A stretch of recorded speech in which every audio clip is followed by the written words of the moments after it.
So, ayan guys.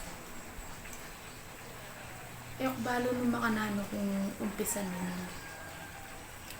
Pero kasi, nung nga pansinan nyo niyang minsan na yaldomik post ko, tungkol king panamdaman ko.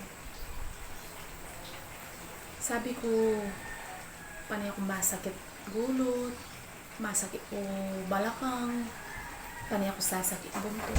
So, kala ko normal mo. Siyempre, bala ko sa sakit-sakit ko, buntok na bala ko tamong epekto ni pangas CS ko, mga nyo.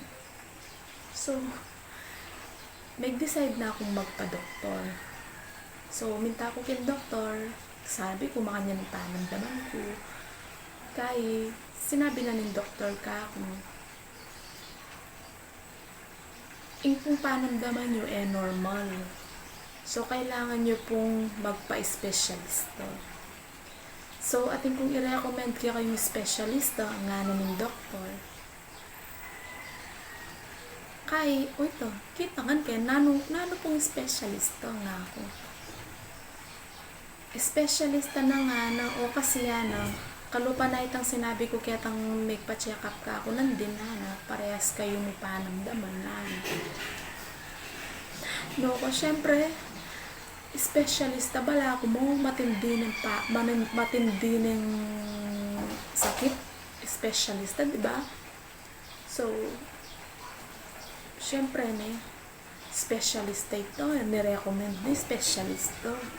So, Diyos ko, nano kayang panamdaman ko, nano kayang sakit ko nga ako.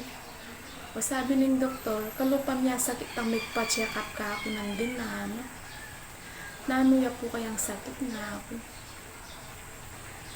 Panayak parehas kayo masakit bulso nga, no?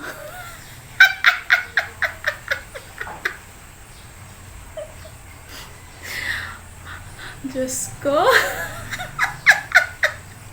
Parehas kaya ka sakit dito nga nitang kalupa ko. Masakit kaya ka bulso.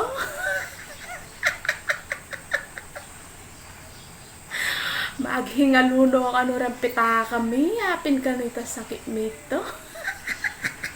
Anya ka panay ka sa sakit buntok, ang panay kang maliliyo kasi ating kang sakit bulso.